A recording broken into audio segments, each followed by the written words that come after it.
책은 본래 미음사의 레미제라블이고요. 이게 좀 더 옛날에 나왔던 거라 제가 근데 실제로 읽어보니까 펭귄 클래식의 2010년에 나온 레미제라블이 읽기는 좀 더 구어체로 되어 있어서 쉬웠던 것 같습니다. 아무튼 이렇게 70년 이상 된 옛날 책들은 어느 회사 거를 읽어도 다 좋으세요. 읽는 거. 그리고 레미제라블을 워낙 이제 이렇게 두꺼운 책들은 어느 책이고 할 거 없이 줄거리 쭉 300페이지 정도로 해서 단행본으로 되어 있는 책들이 뭐 워낙 많이 나와 있어서 대부분 이제 그걸로 읽지만 정말로 저의 강추는 그냥 이 책의 100페이지 5권에 그냥 한 반권 정도 그 원본의 그 어떤 어투나 어떤 단어 선택이나 이렇게 어조를 읽어보시면 그러고 나서 나머지는 5권을 난 도저히 못 읽겠다 그러면 단 100페이지만이라도 꼭 원본의 책을 읽어보시기를 권해드립니다. 이제까지 생각하고 있던 그런 책하고는 정말 다르실 거예요. 어렸을 때 읽었을 때는 정말로 자베르 너무 나빠. 자베르 왜 저래. 우리 착한 장발장 제발 밟지 좀 말아주세요. 막 그랬었는데 나이가 들어서 이제 영화를 봤을 때 정도에는 자베르 나름대로의 최선을 다하고 있구나 하는 그런 안타까움.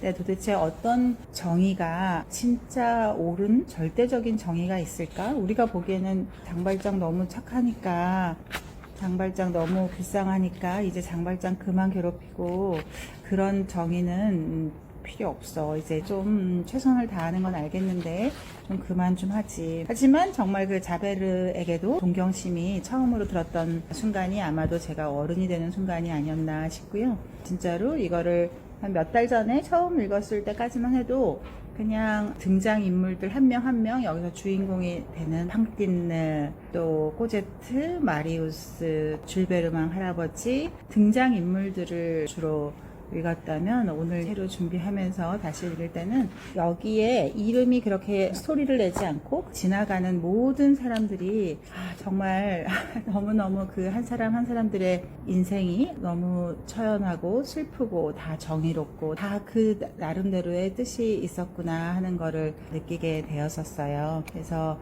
이 책은 빅토르 위고가 60살 정도에 쓴 책이고요. 제가 이 책을 이렇게 하면서 정말 좀 역사를 알아야 될 것 같아서 그동안 다른 나라 이렇게 그런 뭐 로마사나 오히려 이런 거는 읽으면서도 우리가 사실 유럽 역사를 잘 모르죠. 그래서 하다 보니까 정말 재밌는 걸 하나 발견했는데 이 찰스 디킨스 영국과 빅토르 위고 그리고 우리 삼총사나 몽테크리스토 백작으로 유명한 알렉산더 듀머가 거의 똑같은 시대를 같은 시간을 살아낸 사람이더라고요.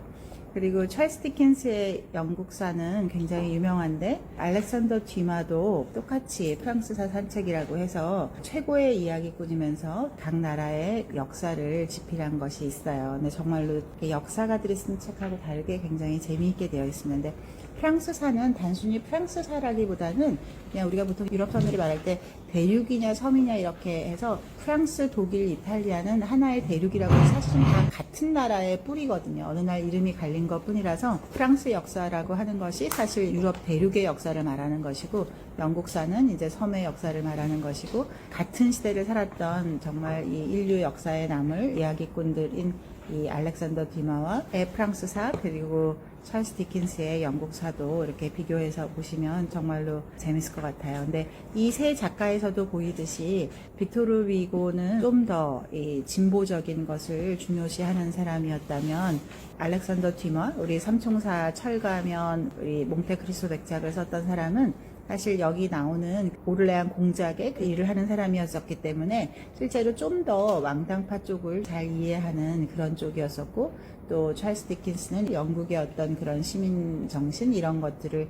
잘 이해하는 사람들이 같은 시대를 써낸 이야기들을 보면 너무너무 달라서 저는 그 세 사람이 같은 시대일 거라고 별로 생각을 못 했었는데 이게 같은 시대를 살아도 본인이 머릿속에서 좀 더 중요시하는 생각이 무엇인가에 따라서 이렇게 다르게 그려낼 수 있구나 하는 생각을 했었습니다. 여기서 보면 이 처음부터 끝까지 이 빅토르 위고가 말하고자 했던 거는 모든 사람들의 정의였던 것 같아요. 루이 16세도 정말 착하고 불행한 왕이었었고 루이 18세는 루이 18세의 어떤 이유가 있고 또 로베스피에르 같은 자코뱅탕도 이유가 있었고 볼테르주의자, 루소주의자, 또 생시몽주의자, 무정부주의자, 어느 하나 할 거 없이 그 어떤 생각을 좀 더 관심을 가진다는 이유만으로도 이때는 서로가 다 사형을 시키는 그런 단두대로 보내는 진짜 끔찍한 시절이었지만, 나폴레옹 추종자들은 어떤 정의로움이 따로 있고, 또 왕당파는 왕당파의 정의가 따로 있고, 또 루이 필립 공은 그 공의 정의가 따로 있고, 여기 루이 필립 공 같은 경우도 우리가 왕당파 시설을 막 또 이렇게 한심한 후퇴로 생각하지만, 그렇게 피를 흘려서 혁명 시컨 해놓고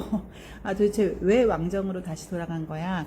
하지만 또 이 왕정으로 돌아갔을 때 잠시 이 파리가 얼마나 안정됐었는지, 그 아름다운 어떤 예술가들을 말하는 모든 그 예술의 파리가 이 당시를 말하는 거거든요. 그래서 우리가 같은 시대인데, 빅토르 위고의 책에 나오는 이 시대의 파리는 너무너무 무시무시해 보이지만, 실제로 또 우리가 하는 영화에서 골든 에이지라고 하는 그때가 바로 이 파리의 이때이기 때문에, 실제로 우리가 같은 시기에 얼마나 우리 인간의 삶이 다양한 모습을 할 수 있는가라고 하는 겁니다. 이 한 문장 하나가 명언이 아닌 게 없어서 정말 줄을 안 칠 수가 없고, 단순히 이 스토리뿐만 아니라 이 책을 이해하기 위해서 수많은 어떤 고대 그리스 로마로부터의 아이디어나 그 사이 이 근대의 뭐 볼테르주의, 루소주의, 나폴레옹의 시절의 어떤 사건 사고들, 이런 많은 것들이 이렇게 다 알 수 있어서 이 책을 보시면 정말 우리가 상상하는 것보다 훨씬 더 많은 거를 이제 알 수 있을 것 같아요. 꼭 이 레미제라블을 어느 회사 거든 다 괜찮으니까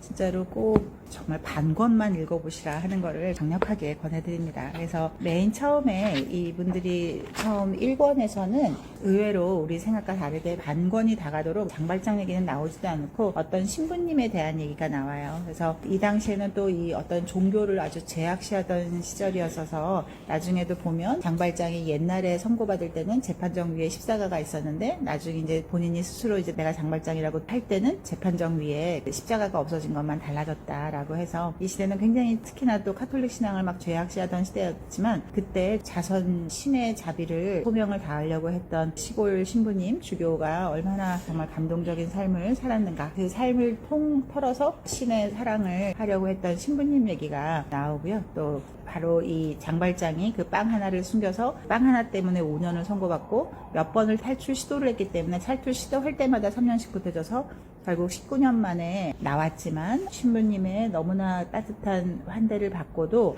자기가 19년 동안 그렇게 강제 노역을 하고서 번 돈이 약 100프랑밖에 안 됐었는데, 저 신부님 집에 있는 저 은식기만 가져가면 200프랑이 될 텐데, 내가 19년 동안 그렇게 끔찍한 노동을 한 대가보다 저 은촛대 세트가 더 돈이 나갈 거라고 하는 그런 것 때문에 은촛대를 가져가게 되고, 근데 역시나 다시 붙잡히게 되고, 그 신부님이 왜 내가 선물로 준 거 왜 은식기만 가져가냐, 은촛대도 마저 가져가시라 그러면서, 하지만 따뜻하지만 단호한 어조로 은식기를 판 돈은 당신이 정직한 사람이 되는 데만 써야 한다라고 그렇게 약속하라라고 한 그 말이 이 사람의 인생과 영혼을 완전히 바꾸게 되죠. 그 시대는 어떤 발명과 과학의 시대였잖아요. 그래서 어떤 그 주조하는 방법을 바꿈으로써 엄청나게 어떤 보잘것 없었던 작은 도시를 아주 부흥하게 만들고, 그 부가 흘러 넘쳐서, 우리가 여기서도 어떤 공산주의나 사회주의가 얼마나 그냥 이상주의일 뿐이고 실제와 맞지 않는가에 대한 아주 통렬한 비판도 많이 있고요. 그래서 그렇게 남의 것을 뺏어서 분배하는 것이 아니라 우리를 부자로 만들어 달라라고 하는, 이 사람들의 혁명이 일어나면서 구호가 여러 가지 있었지만 결국 마지막 구호는 딱 앞에 1번, 2번으로 귀결되는 거라서, 우리를 부자로 만들어 달라, 2번은 우리를 잘 분배해 달라라고 하는 거거든요.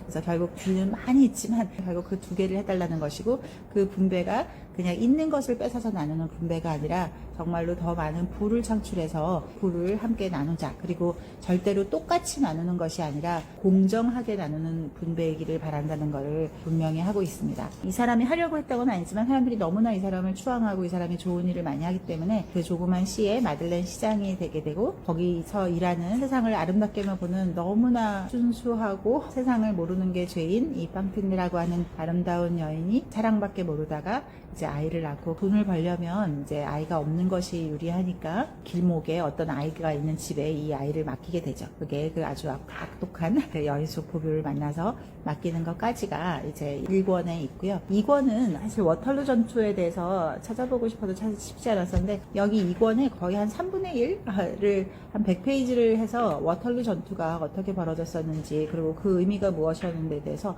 거의 정말 워털루 전투만 이야기하고 있어요. 그리고 이제 꼬자띠를 테나르디의 그 나쁜 부부에게서 다시 찾아서 이거를 이제 수녀원에 갖다 맡기는 그 일까지가 있습니다. 그러면서 수녀원이라는 곳이 참 좋은 것도 있지만 이곳이 얼마나 왜곡된 곳인지 그리고 정말 신이 이런 것을 정말 바랬을지 수녀원이라고 하는 제도, 수도사라고 하는 어떤 제도 자체에 대한 신을 부정하는 게 아니라 여기서도 처음부터 끝까지 어떤 신에 대한 사랑이 정말 있었거든요. 이 착한 신이라고 하는 그 당시에 아주 유명한 라이프니츠의 말을 패러디하는 것처럼 정말 그 착한 신에 대한 것이 처음부터 끝까지 한 번도 잃지 않고 일관되게 나오고 있지만 그럼에도 불구하고 신이 잘못한 게 아니라 이런 수녀원이나 수도원 제도 같은 것이 얼마나 어이가 없는 것인지에 대해서 아주 많은 그걸 해서 역시 책의 한 3분의 1 정도를 수녀원이라는 어떤 시스템에 대해서 얘기하고 있습니다. 그리고 여기서 자기가 옛날에 죽을 고비에서 살려준 그 할아버지의 도움으로 이 사람은 세상에서 아무도 들어올 수 없는 그 수녀원에 숨을 수 있게 되죠. 시체 가루를 통해서 탈출해서 거기에 다시 무덤에 파묻히기도 하고 이런 정말 손에 땀을 쥐는 이런 것들을 통해서 이제 드디어 수녀원에 다시 한번 가게 됩니다. 그리고 여기서도 비유가 재밌는데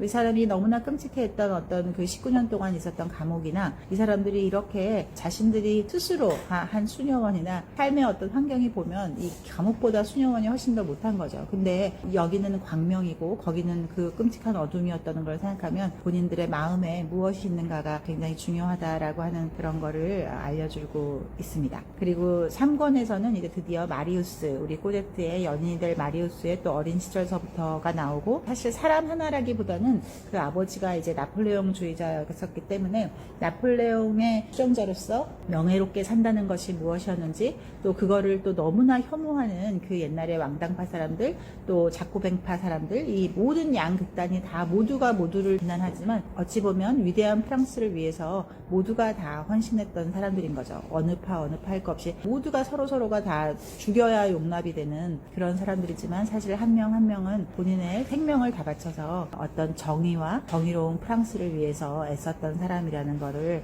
보여주려고 하는 것 같아요. 나폴레옹의 전투의 전개 이런 것들이 어떤 거였는지를 보여주는 것이 3권이고 거기서 이제 또 아베세 친구들이라고 해서 지금으로 치면 엘리트 귀족 자제들이면서 또 새로운 세상을 꿈꾸는 서클 같은 우리 도스토옙스키 했을 때 대학생 그 귀족 대학생들이 모여서 공부를 했던 그런 사람들처럼 프랑스나 이 유럽 전역에서 귀족의 자제고 엘리트들이면서 새로운 사상 이런 거에 막 모여서 새로운 세상을 꿈꾸는 그런 사람들의 얘기가 이제 아베세 친구들이라고 해서 여기 나중에 1948년 혁명을 이루는 이런 것이 있습니다. 그리고 또 빠트로 미네트라고 해서 이런 시대에 또 얼마나 범죄가 많겠습니까? 그래서 이 당시에 파리를 종횡무진 다니던 범죄 집단에 대해서도 다시 나오게 되고 여기서 이제 떼나르디의 부와 장발장이 다시 한번 또 운명의 마주침을 하게 됩니다. 여기에 또 역시 자베르도 같이 되게 되고요. 그리고 4권에서는 인상적인데 앞에 한 거의 반권을 정치 체제의 특징과 그거에 대한 비판과 찬양과 어떤 정치 체제가 너무 많으니까 이 당시만 해도 이제 옛날에는 그냥 오랜 세월 동안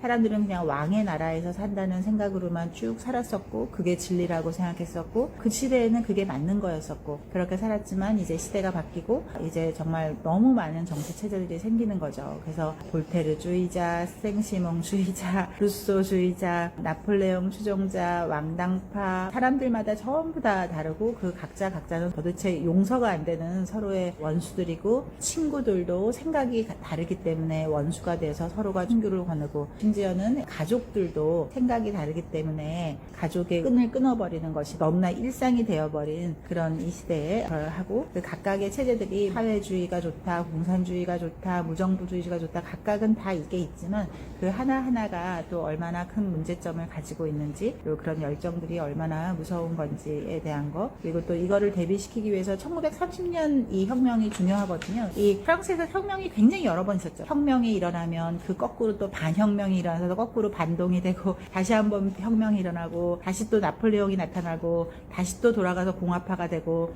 다시 또 잃어보니 이거 아니다 싶어서 다시 또 왕당파가 되고, 또 왕당파 해보니까 또 이 사람들이 아직도 정신 못 차렸구만 해서 여러 가지들을 계속 바꾸면서 도대체 무엇이 진짜 이 정의인지 하고 있어요. 그리고 4장서부터 드디어 마리우스와 코제트의 사랑이 시작되게 되고, 거기서 너무나 불쌍하고 착한 가브로슈 소년, 그리고 애본 있는 딸, 이런 인물이 묘사되게 됩니다. 그리고 드디어 이제 혁명의 전야에 들어가게 돼요. 5권에서는 드디어 혁명의 그날이 시작됩니다. 그 전쟁이 벌어지고 수많은 사람들이 죽고 도화선이 되고, 반란군은 반란이라고 해서 자기의 사랑하던 사람이 죽는 그 순간이 문제가 돼서 이제 도화선이 되고, 또 반대편 정부군 쪽에서는 또 자기의 또 동료가 죽는 그 순간이 사람들을 촉발시키고 해서 정말 죽고 죽이는 싸움이 시작되게 되는 거죠. 또 말했듯이 우리가 똥이나 난동은 사람들은 좋아하지 않고 실익을 좋아하긴 하지만, 실제로 사람들의 마음을 얻어내면 그것은 혁명이 되는 것이고, 사람들의 혁명을 끝내 얻어내지 못하면 그거는 이제 간역이 되는 거다라고 하는 거. 똑같은 상황이 사람들의 마음을 얻느냐 안 얻느냐에 따라서 어떻게 귀결되는지에 대한 것이 있습니다. 그리고 여기서 이제 드디어 그 유명한 하수구를 통해서 장발장이 죽어가는 마리우스를 데리고 탈출하는 그 장면이 나오고, 죽음의 끝에서 이제 살았다고 하는 순간 지옥의 유령처럼 끝끝내 괴롭히는 이 테나르디에가 다시 한번 위협을 하고, 거기를 벗어났다고 하는 순간 다시 또 자베르한테 잡히고,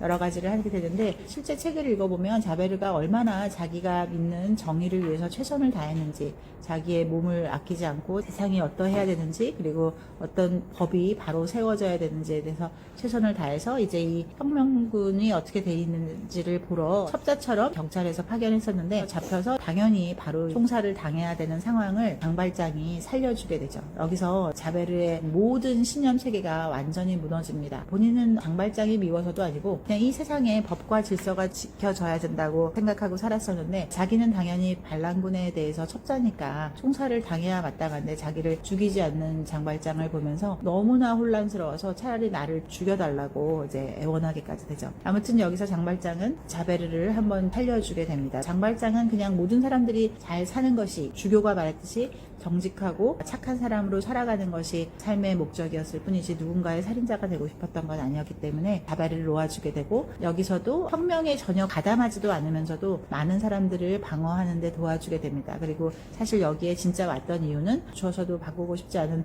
이 코제트의 사랑을 앗아간 이 나쁜 놈 이 코제트의 사랑을 뺏어가려고 하는 이 나쁜 청년이지만, 청년이 죽으면 내가 사랑하는 우리 딸이 슬퍼하게 뻔하기 때문에 실제로 코제트를 슬프게 하지 않게 하기 위해서 이 마리우스를 지켜주러 가게 되죠.